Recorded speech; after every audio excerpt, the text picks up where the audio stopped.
The Jets over the next 3 years, according to this look into the future, are 29th.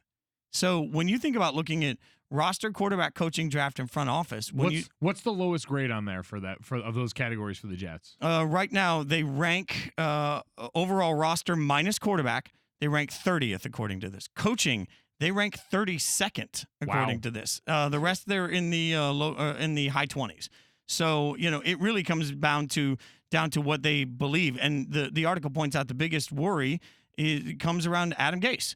So, and that's from Louis Riddick, who we know is spectacularly right about everything, be my best friend. So when you think about what that's saying, that's experts coming in and saying, I don't believe in the Jets for the next several years.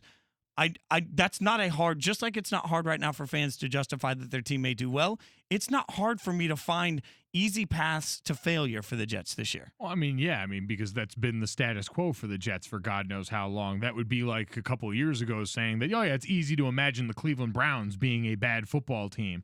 Now, granted, you can go back to the Rex Ryan years in New York where they were in a couple AFC championship games and life was a little different. But as of late, we had kind of gotten used to mediocrity for the Jets and really the Ets teams in New York. They unfortunately get the stain of the Mets and all those other teams that are kind of around that area of fandom. So it's a tough thing to overcome. It is, and I think it's also, there's just so much that's unknown about the Jets. Like, I think the only reason that they got that 3.5 games from Vegas is because of Le'Veon and because maybe they're thinking another year of maturation for Sam Darnold. But I think the other part of this is just the division that they play in. Like, until Tom Brady stops having a stranglehold on all of the NFL, like that's a guaranteed 2 L's every single season. This is a 3-year. Don't tell me I got 3 more years of Brady. Oh, you do.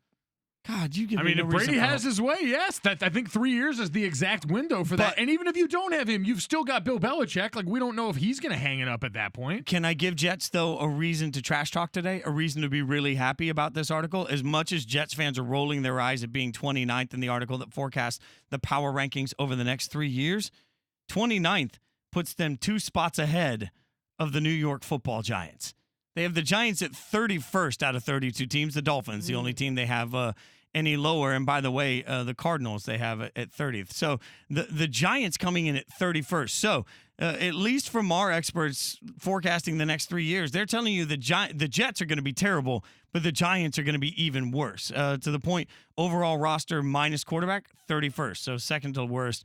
But the rest of it, quarterback, 28th, draft, 29th, front office, 29th. I mean, this is a statement that New York football as a whole, according to our experts, is dead for the next 3 years. I guess the thing I'm confused about is this for the Jets, is you've got a young quarterback that most of us were pretty high on last season. And I get he's got stuff to improve on. There might be some questions, but overall, pretty high on. You just added a running back who, when he left the game a year ago, was one of the 2 best running backs in football in Le'Veon Bell, who took a year to not put more wear and tear on his body. So you've got that now as an improvement for this team, and someone who, he's 27, so we talk about that 30-year cliff. In theory, has 3 good years left of being a running back. And then on defense, you've got a certified game wrecker at every, I shouldn't say game wrecker at every level. You got it at 2 levels. I think Quinnen Williams is going to be day one fantastic for the Jets. And you've got not his brother or cousin Leonard Williams, who's been on that line, who I think is a direct beneficiary. You brought C.J. Mosley over in free agency,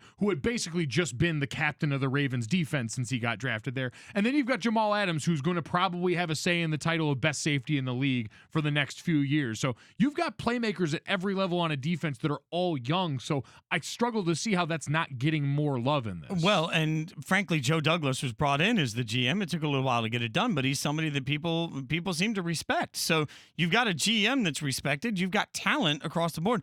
I am a little surprised, even though I'm not high on the Jets this year.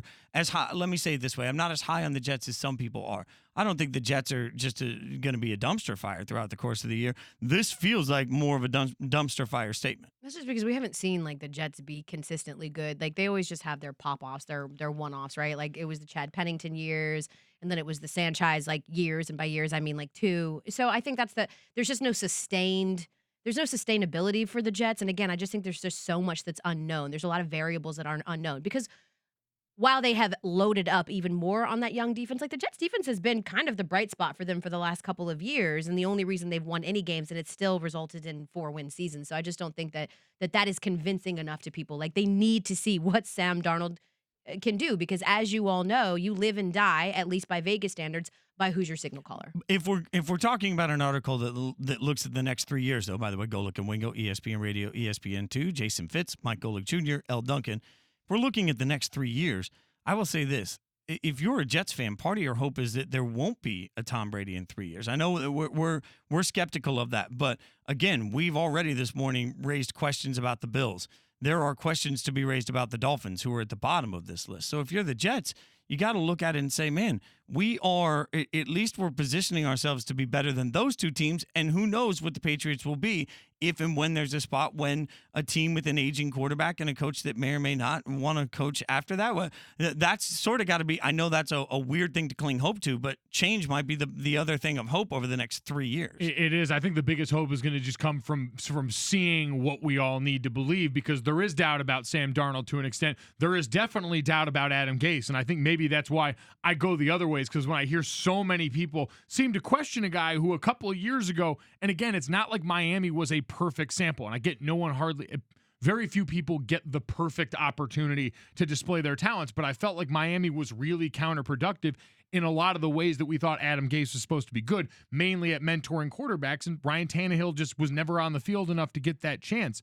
I think him with a young quarterback is a fascinating thing. You mentioned Joe Douglas. The other thing we always talk about is, are your GM, is your front office on the same page as your head coach? And these sound like guys that have a relationship that can actually work. It sounds like from the minute they were searching for a GM, everyone said, oh, well, it should be Joe Douglas. He wants Joe Douglas. And so I just think those things start to line up in a way that should be encouraging. Do you think that any of this, too, is Vegas taking a look at the field and specifically the AFC and saying, should the Jets get to a point where they could even contend and be in the playoffs? Look at the teams down the road they could potentially be playing, and the AFC is just littered with like really young, fantastic talent at quarterback, right? Like between Baker and Mahomes. I don't know what Lamar Jackson's going to look like, but at the very least, like he's intriguing. Deshaun Watson, Andrew Luck. Like there's so many quarterbacks that are really, really solid that we kind of already know where they're at, and I think that's why maybe Vegas is reading the tea leaves as they look around the league and say over the next 3 years, these teams are going to keep getting better and the Jets might not.